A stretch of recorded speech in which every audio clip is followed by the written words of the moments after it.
Several years ago, I had the opportunity to work on some songs with F. Reed Shippen, one of the top recording and mixing engineers in Nashville. When Reed sent the first mixes back to me, I was surprised by how loud the mixes were and how well balanced they were. I asked him if they'd already been mastered, and he said no, that he mixes songs exactly the way that he wants to hear them and leaves as little as possible for the mastering engineer to correct.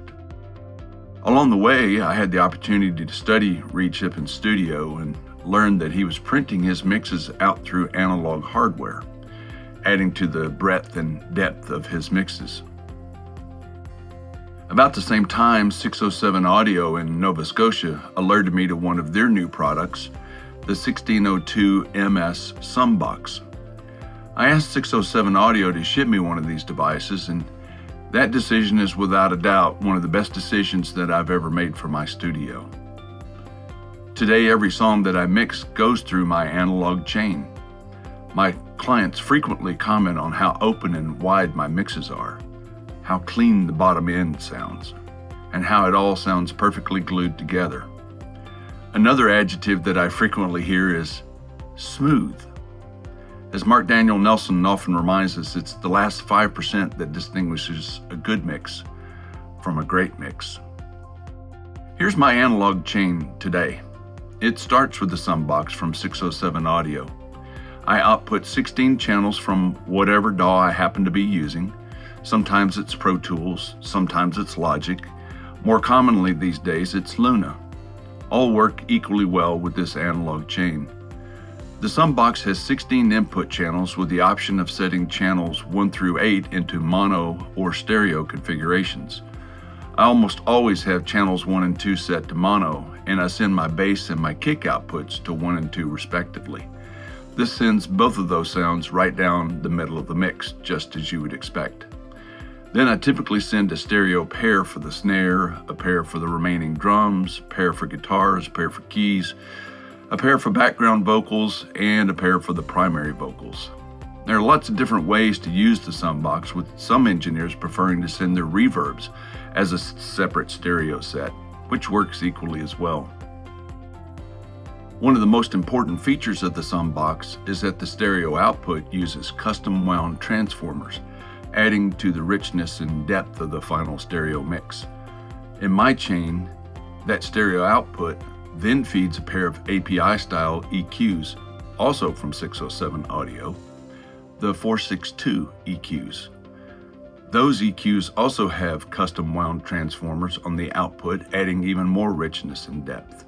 The output of the 462s feed the final piece in my chain, the G-Series bus compressor from Audioscape.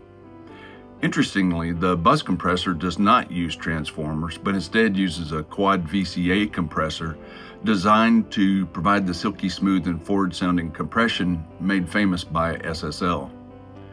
The output of the compressor gets routed back into my DAW, where I print the stereo output from the Analogue chain.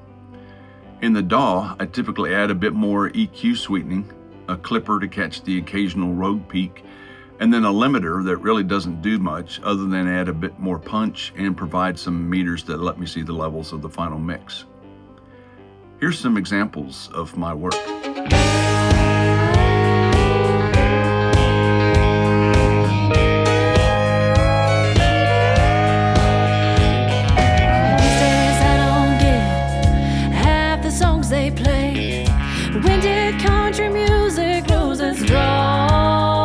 Rhythm be the one to take me away from the things I hate. Rhythm be the one to take me away from the things I hate. I have created a home, yeah, home, yeah, home.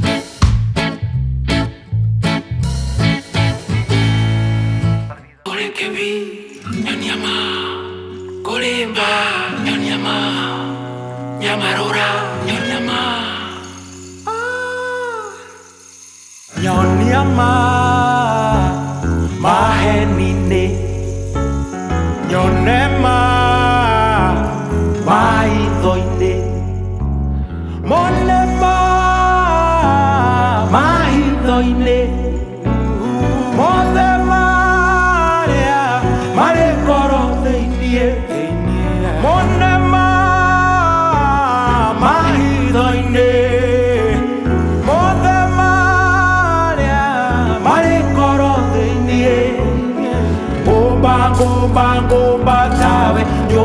โยมแบโยมแบเท้า